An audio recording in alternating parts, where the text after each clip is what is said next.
So, here's the thing about Canon. All right, so not some time ago, I did a response video to the Templin Institute where they were talking about why they wanted female space marines. And I wasn't going to respond to the video at first because honestly, I don't know enough about Warhammer 40k lore to be able to have that debate. And I was sure what this lore channel was going to do was bring out the lore, say, okay, according to this lore, according to this lore, according to this source, according to this reference, this is why we can have female space marines. And I just don't know enough to be able to fight that, so I was going to leave it alone until I actually watched the video. And I found out that's not at all what they did. Instead, they basically said the opposite. We're not going to bring lore to the table because we're very well aware that the lore doesn't support us. But our argument is the lore and the canon do not matter. Lore and canon are irrelevant because they stand in the way of creative design. They stand in the way of being creative, of being interesting, of having good ideas. And this was such a baffling thing for a lore channel to say that I had to respond to the video. And I am so grateful that Lark and Danny Fortuna were able and willing to join me on that. It was an appalling thing to watch the Templin Institute do. It was absolutely horrific. But why was it horrific? Why was it so bad for them to do this? Because as a lore channel, they of course need to recognize the importance of canon. I don't blame the Templin Institute, though. Oddly enough, I don't think this is entirely their fault. I blame this on a woke media conglomerate, a woke media outlook that has basically said for a while now, canon shouldn't matter. Now, why do they say that? They always say the reason canon doesn't matter is because it hinders creativity. I don't think that's true in the slightest. In fact, I think it's the exact opposite. I think that canon makes creativity necessary.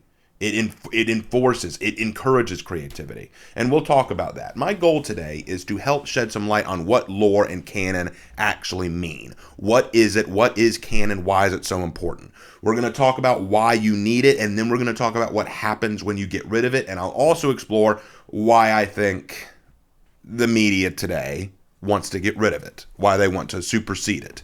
So let's get started. What is canon at the end of the day? What is canon? Canon is essentially the pre-established rules that are all agreed upon for your fictional world to work. Like the decisions characters make, the things that they go through, the scars that they've endured, the stuff that they suffered, all that kind of stuff. Peter Parker was a young man, male, white, Christian, straight. He was bitten by a radioactive spider, and that spider gave him spider powers, and he became Spider-Man.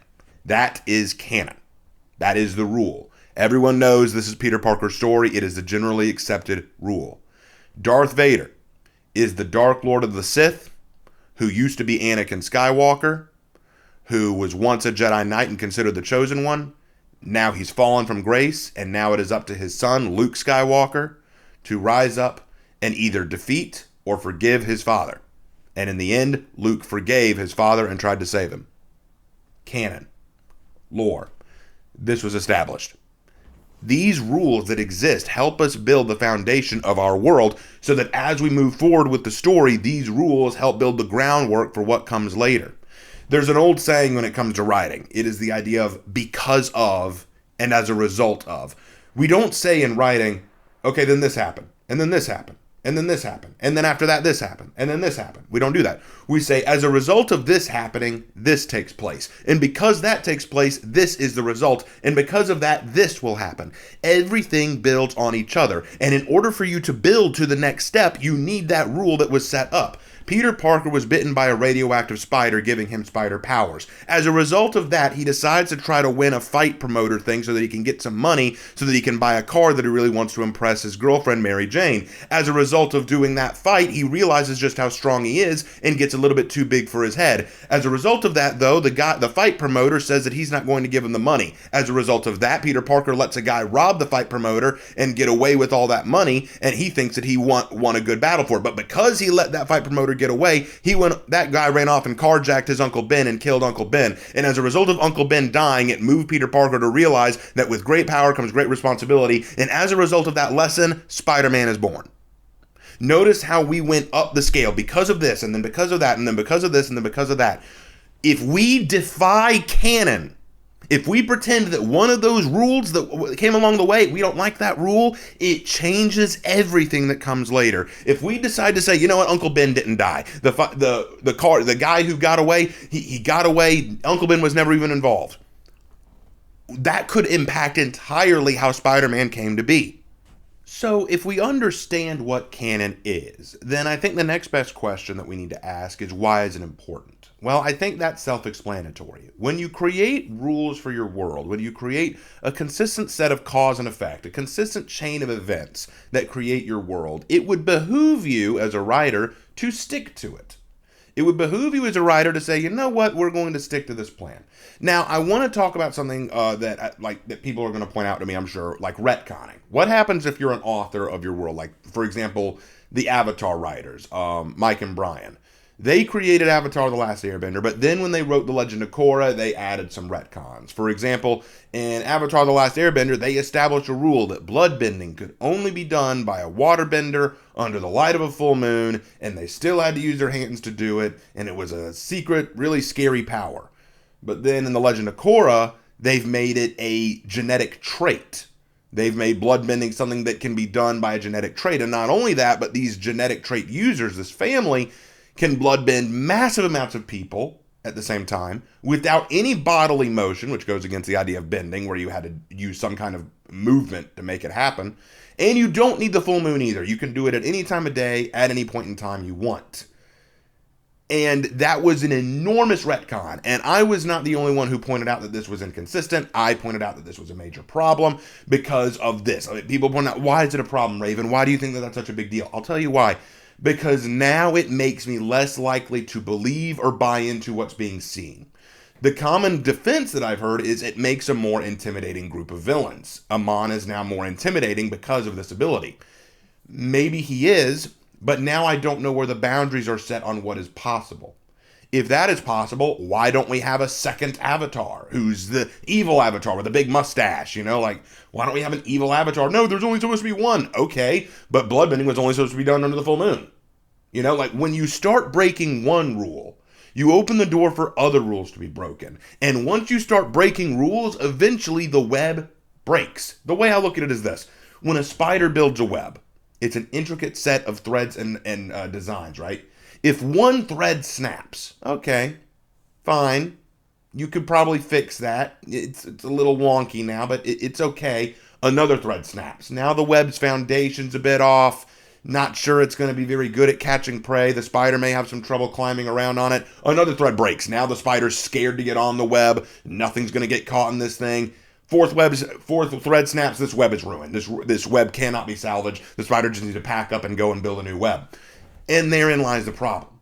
As we keep snapping little pieces of the canon that we don't like, as we start retconning pieces of the story that we want to fix and make better, there comes a moment where you have to ask yourself, okay, how far is too far? Let's say that I bought the bloodbender thing. Okay, I'll extend my suspension of disbelief. I'll let that slide. But then as it does more, it establishes the Rava and Vatu thing. It starts pushing for radios in the Avatar world. Harmonic convergence brings airbenders back into the world. Like, all these things start adding up, and eventually I start going, this doesn't add up. This feels totally different from what you had before. It doesn't feel like the same story. And I know some people would argue it's not meant to be, it's about Korra, but it's taking place in the same world. That's the difference. And this is the same with writing the Star Wars sequel series. Many people say, oh, the prequels were bad. They ruined canon. Did they, though? Not really. The prequel series set up something, but still followed the original canon for the most part. I could believe that the prequels were the pre-established world that came before the Empire. The sequel series went against everything we knew. Han Solo, who by the end of the original trilogy had learned to become a responsible, caring lover to Leia, someone who I could believe would get married to her and have children, who takes responsibility for his actions, going right back into being a selfish, running around smuggler. In fact, it's funny. Okay, he goes back to being a smuggler. I could maybe see that, except when he was a smuggler in the original trilogy, he was good at it. He was a very good smuggler. But in here, he's kind of a doofus. He's a loser. He owes everyone money. How the heck did that happen? Luke Skywalker is no longer the hopeful, optimistic, positive Jedi who believed so much in the good in others that he still tried to save his father despite all the things that he did. He sees one of his apprentices go nuts and decides the Jedi need to end as a result. So much changes. They alter so many things, and not just in character, but in the rules of the world. Like, wasn't there a whole scene in the very first Star Wars movie about why Han Solo had to be careful about how he jumped through hyperspace? And then they have that hyperspace jump in The Last Jedi, which everyone, not just me, everyone has mocked and laughed at. Everyone has said, this does not work. That's not how space works. That's not how any of this works. I know I get too passionate about the Star Wars sequel series, but my point still stands. When you start breaking the rules, when you start changing the lines, when you start redrawing the lines that you want, eventually you have a mess. Many people have said, I've read articles that say, canon itself is a mess. No. Canon itself is the boundary line. Canon itself are the borders that you must stay within. When you start erasing those borders and drawing new ones, eventually you have a mess. I like to think of it as, let's say that you have a soccer stadium, right? And when you have a soccer stadium, you have to use the white paint to establish where the inside of the boundaries are. But let's say that one coach says, no, hold on, redraw that line. We need to have more space on this side. So they go and they redraw the line, and then they redraw the other side of the line, and then they start. Soon, you have so many different lines of paint, you don't know where the boundaries are. You don't know what's possible. You don't know how far out or inbounds you are. And I know people are going to say, in soccer they have regulations. I know. I'm using an example here. Just follow me on this one. My point is, when you start changing the boundaries, now you don't know where's in. You don't know where's out. What is possible, what isn't possible. I mean, I used Avatar. I've used Star Wars. I hope those helped you understand the importance of canon, but now I want to explore something else. Why? Why do people want to do away with canon? Like, what's the reason? You got to have a reason, right? Like, is it just because you want to tell new stories? Is that it? If you want to tell new stories, I get that. But is it so hard to stay consistent to the canon? Like, here's the thing. With Warhammer 40Ks, female Space Marines don't exist. They just don't. There is no evidence to support that they exist. In fact, there's evidence to support that they've never existed. On the one hand, I don't understand why you'd want it. Like, we've got the Sisters Sororitas. We've got the Sisters of Battle. The only reason you'd want female Space Marines is possibly to create a new Primarch, a new faction, like, just for the fun of it. Like, I did it. I did it for the fun of it. I just had some fun creating an idea with the Primarch Naja Aldmera and her female Space Marine chapter known as the Basilisk Legion. I thought that it was a cool idea. I thought that it was a lot of fun to write, but I recognized, no, this isn't canon. This isn't part of the established lore. And I'm not pushing for it to be canon. I'm just saying this was a fun little creation I made. But the idea that, no, canon restricts you. Canon restricts you. It hinders creativity. Not only will I say that's false, but I'll say it points to your motivation. Let's start by how it's false. Canon does not hinder creativity. Canon encourages creativity. If you want to have a story within Star Wars, the canon that exists is vast and amazing and expansive. Why would you need to break it to create your story?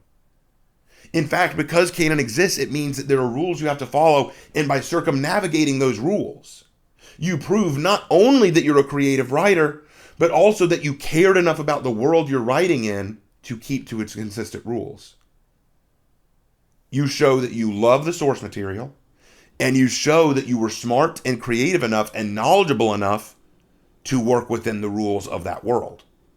By breaking the rules of the world, that's not creative. You're proving you're too brain dead to fix it. You're saying, look, I want to make this story, but the rules make it impossible. So instead of rethinking your story or trying to rework it somehow, you just say, nah, screw the rules. Get rid of the rules. Get rid of the canon. I don't need it. It's hindering what I want to do. See, it's not about creativity. Breaking canon does not make you creative. Breaking canon is the easy way out. I think the reason why people say this is not because they think I want to be creative. What they're thinking is, I want to do what I want. I want to create a world that I want. The problem is the canon keeps me from doing that. So instead of recognizing, you know what, maybe I should make my own world or my own story, they say, let's mess with the pre-established canon and make what I want from it. The Rings of Power is a great example. You know, you have Tolkien, who wrote Lord of the Rings and The Hobbit. These are pre-established worlds with their own rules, their own canon, their own lore. J.R.R. Tolkien was very meticulous, very direct about how he wanted everything to work. And then you have Rings of Power, which shatters everything. It just ruins a lot of what J.R.R. Tolkien wrote. But why? Why did they want it? Why did they do that? Well, for political expediency. We want a strong woman character in Galadriel. We want dumb male characters in Sauron and all these other characters that we already knew existed, like Elrond, for example. We want the strong woman character in Galadriel, but instead of being creative and making our own story outside of Lord of the Rings to do this, we wrote them in. Now, why? Why do they want to do that? Why do they want to ruin pre-established canon? I'll tell you why. There's a reason. Because they're not creative. See, creativity is the power to start with a blank canvas and see a picture on it. You look at this empty canvas and you say, I see a portrait here, and I can't wait to bring it to life. That's what every good writer does, you know. Every good writer, every good artist looks at a blank canvas and pictures something on it, and then they start creating. That's the sign of creativity, that you can take nothing and make something. That is creativity. That's the power of an artist. That's the power of a musician. It's the power of a sculptor. It's the power of a writer. To create something from nothing. It is about as close to God as you can get because it is literal creation. That is creativity. But these people have no creativity. They cannot look at the canvas and see how to create their own world. Or they can, but they know it won't be good. It will be lambasted and hated because people don't want the shit that they're peddling. They don't want that snake oil. So what do? Well, this pre-established world is very popular. Lord of the Rings, Star Trek, Star Wars, Harry Potter, all these things, they're popular. People like these. These are enjoyable. Let's take our ideas that we have no creativity to make on our own and slam them into this world. People will like it then because clearly they liked the original canon, but they have no self-awareness to recognize that when you shove this stuff into a world that it doesn't belong, it will break all of the canon that we came to love. And then when we come out and say, hey, Rings of Power is shit. Hey, Star Wars the sequel series is shit. When we come out and say that, it is not them looking back and going, we really screwed up. We really should have just come up with our own story and found a way to make it work. Nope. They come out with, well, you're just toxic fans. It was for those fans that you borrowed the canon in the first place. But the question must be asked, why did you borrow the canon? Because it was respected. Canon comes forth when a good writer, a good creator, understood the natural course of cause and effect to create a balance, a story of a bunch of characters. You created a world through its rules, its creativity. You were the creative one.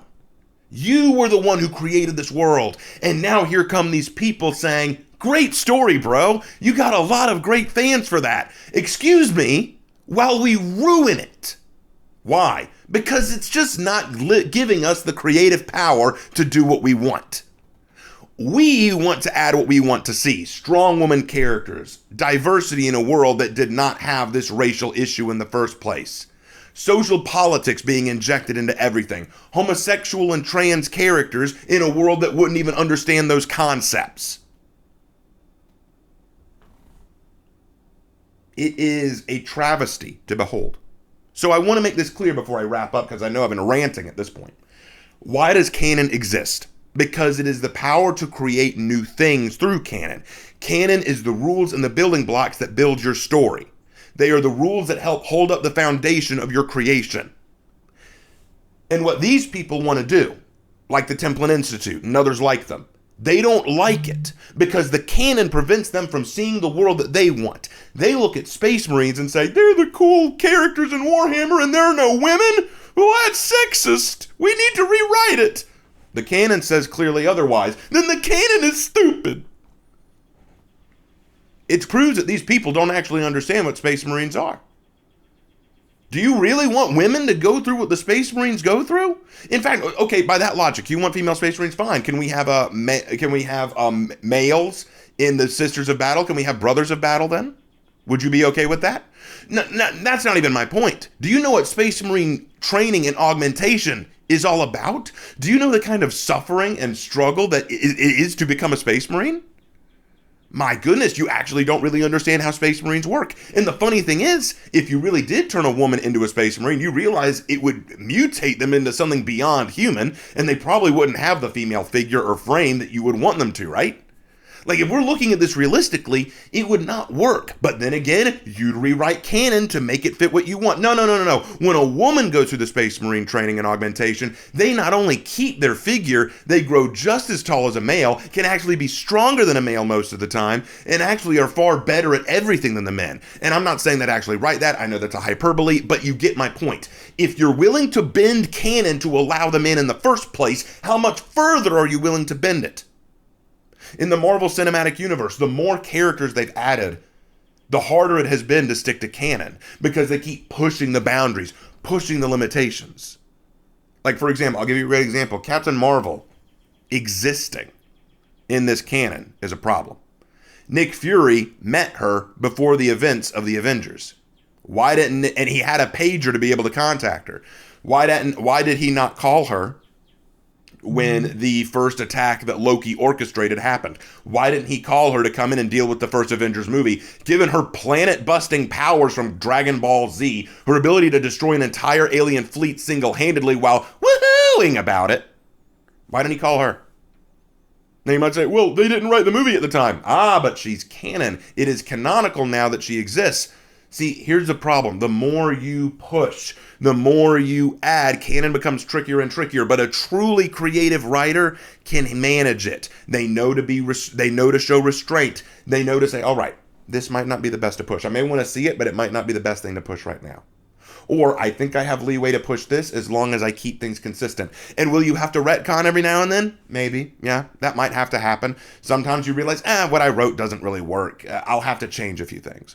And clever, smart writers can do that.